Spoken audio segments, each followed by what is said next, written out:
Hi, English 9 parents. Jeff Pruder here. Wanted to touch base really quickly about our next few weeks, as well as some exciting news in my life. As you saw from the email, my wife and I are expecting our first child, and so I'm going to be out on paternity leave coming up. And so I want to take a few moments to talk just a little bit about what that's going to look like for our English 9 6th hour class specifically, and the huge benefit that we get because we have Jill Blasey as our co-teacher there to continue to run some things. So I just wanted to give you a little bit of information on when I'm going to be out, what that's going to look like, what your students are going to be working on, and what we can continue to build on that we've already established. So this is a little bit messy, but I want to show you the calendar here. You'll notice that I do have a specific date down that says baby. That's because my wife is scheduled for a C-section. She is totally healthy. The baby is totally healthy. But the baby is also totally stubborn and has decided that it does not want to flip. So unless she flips here in the next little bit, we actually do have a set date, which not that we wanted a C-section, but for the sake of our planning, and we are both planners, we are coping fine with. And just in an objective way for teaching, it's kind of nice to know exactly which day I'm going to be exiting. So that's why I feel confident in the specific day here of the 22nd. But let's take a look here at what's going on here with all of the colors. So today and tomorrow, I'm teaching in person. I'm in the building. I'm having the opportunity to meet some of your students, which is really exciting. And so I'm definitely looking forward to that. Wednesday is a virtual day anyway, but on Wednesday we actually don't have class because our upperclassmen are taking the PSAT and the SAT for juniors and seniors respectively. And then I begin remote teaching starting on Thursday. Now, quick pause. Why is it that I'm moving to remote teaching? In short, if I were to test positive for COVID-19, even if I was asymptomatic, I can't be in the delivery room, and I need to be in that delivery room. So I appreciate the administration and their support in allowing me to teach from home Thursday, Friday, Monday, Tuesday, Wednesday, leading into the 22nd, just to make sure that I stay safe, my wife stays safe, and the baby stays safe. And again, I really appreciate their support in that. So on the 22nd is the day of the surgery, and so that is baby day. What follows that then is 3 weeks plus those 2 days, the 22nd, 23rd, plus those 3 weeks in which I will be out on paternity leave. Now, our co-teacher, Jill Blasey, will be in the building and will be running our Google Meets. We are actually in great shape. We'll still talk about what those weeks are going to look like and how we can help your student be successful, but do know that she is going to be in the room with your students. There will also be a long-term sub there for extra support who will be in for me. But again, the fact that Jill Blasey is going to be there is such a wonderful benefit for us. I just want to draw your attention really quickly to the 16th of November. In those 7 days, 7 school days that follow. Let me move myself out of the way here really quickly. All right, so as we take a quick look, you'll notice that I'm sliding back into remote teaching and I'm not jumping right back into the classroom. Again, just to make sure that everyone stays safe.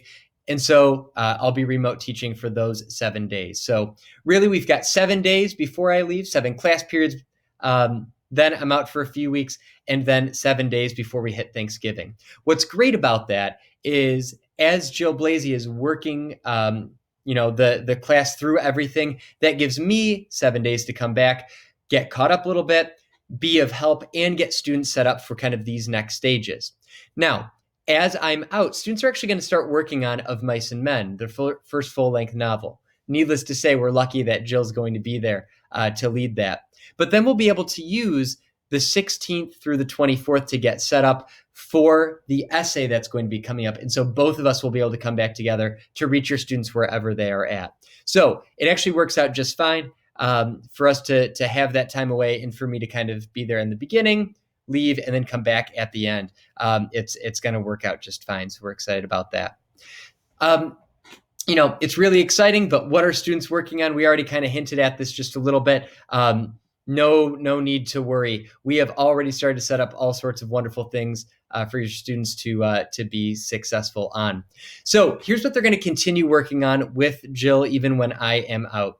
They're going to continue working on their close reading strategies, and those are already established reading strategies that we've been using to annotate really since the first week. We are not adding in any new ones. They're just fine-tuning these and applying them to a new text like Of Mice and Men, or a short nonfiction text to help them learn a little bit more about the Great Depression and make sense of the events that George and Lenny are going through.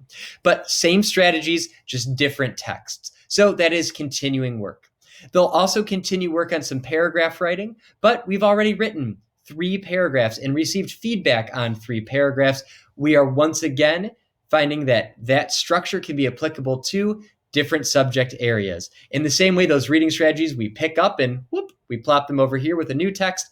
Paragraph writing, same deal. We pick up those skills, we apply them to a new text that we are writing on.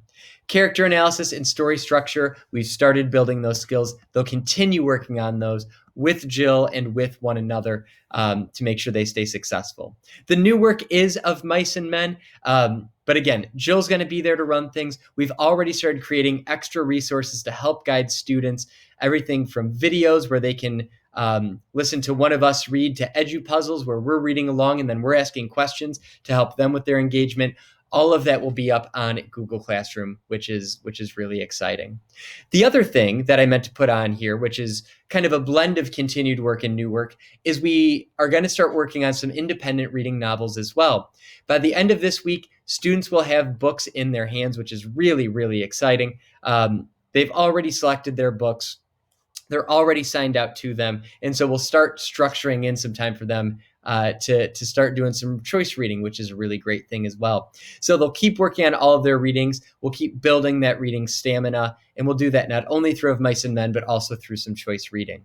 Now, normally we wouldn't start choice reading, independent reading, and Of Mice and Men around the same time, but we've intentionally gone a little bit slower this year. And now that we're getting kids back, it's easier to get things in their hands. We're not going to overload students by any stretch of the imagination, but we do want to start to establish that reading matters and reading is important, and reading independently also matters. If you joined our first video in which Jill and I talked about the importance of reading and why we do independent reading, we pushed you towards this chart, which shows that 20 minutes of independent reading can lead to 1.8 million words per year. That's a lot of exposure. That's really, really great. And so that's where we want to get our students to. Yes, they can get there through Of Mice and Men, but knowing that's a more traditional text and knowing that Jill's going to be reading with students quite a bit, we also want to start to add in opportunities just to dabble with their independent reading a little bit. Some students are going to want to jump right in and hit 20 minutes a day and go far beyond that. They're going to fall in love with these books. Other students are going to struggle with that a little bit. And so we'll start a little bit smaller with some of our goals. But as we think about Of Mice and Men and independent reading coming together, I promise we'll balance it where they're not going to be overloaded, but that we do want to give them multiple opportunities to start working towards that 20 minutes a day goal that we really want to try and hit by the end of the semester. And that way, second semester, that's just a normal thing, that 20 minutes, we can really start carving that out and taking advantage of that block scheduling. Now, we also talked about how these were our 4 big goals for me, Ms. Blasey, and of course for your students, to become better readers, better writers, better critical thinkers, and more engaged and informed citizens. All of these things can and will still happen even when I'm out, again, mainly because Ms. Blasey's there. But they will continue to read their independent reading books and Of Mice and Men. They will continue to work on their writing by taking those skills we've worked on and applying them to new stories and new characters and new situations. They'll continue to be better critical thinkers because as we navigate some of these longer stories, we have a chance to now grapple with some really big essential questions that are true to the human condition, and thinking about choices and how we make those choices. All of those will help them become better critical thinkers, all of which lead them to be more engaged and more informed citizens. Even though Of Mice and Men is set in the 1930s, there are so many things that we can grapple with in that story that help us understand our world today. Pick those up and make them applicable. So all of these 4 goals are still ahead of us. All right. So what happens though if your student has questions and you just kind of feel like they're struggling and things aren't quite clicking for them as they start into this new novel? A few things that may be useful. In addition, of course, to Miss Blasey, we, of course, would love your support in helping your student. And so we talked about this in the last video too, but just a few reminders. 1, share what it is that you're reading and what you're coming across, or consider asking for a copy of Mice and Men. I'd love to give you a copy, or order your own. You can get them pretty cheap these days, but I'd love to give you your own copy. Read along with your student. That'd be a great thing to do. The big one, discuss. Talk with your students about what they are reading. You know they're reading of Mice and Men. So if you're reading with them, discuss it. If not, if you've never read it or if you haven't read it in a long time, you don't need to be an expert. You don't need to remember the nitty gritty.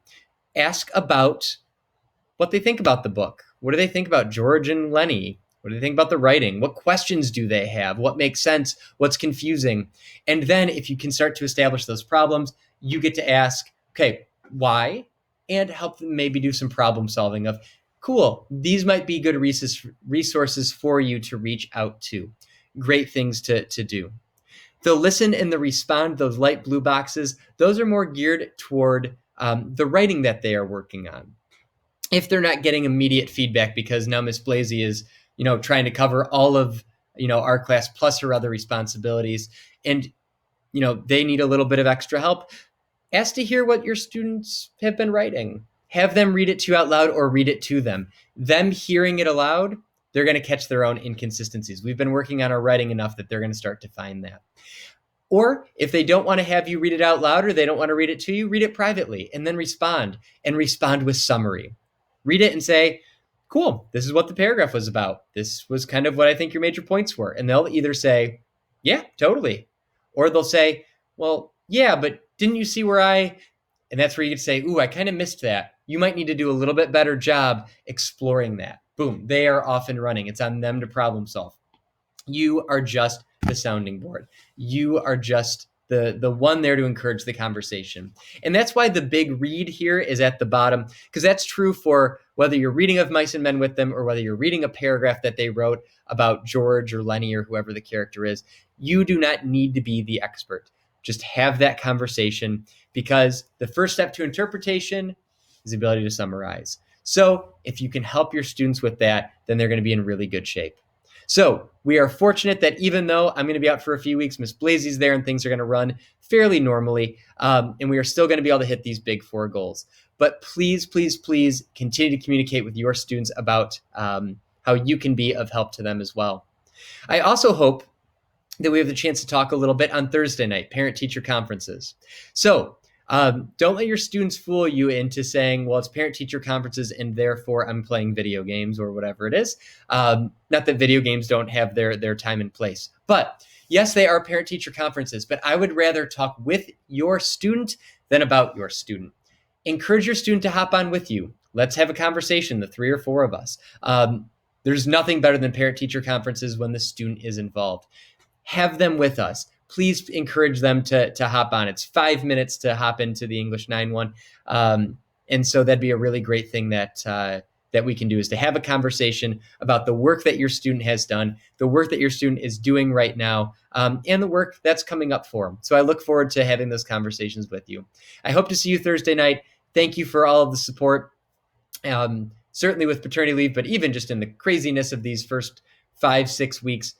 We are certainly lucky to be such a good community here, a great community of students and parents and staff. And so we're just really thankful for that opportunity. Folks, have a wonderful night. I hope to see you Thursday. And thank you again for tuning in for some of this information. Take care.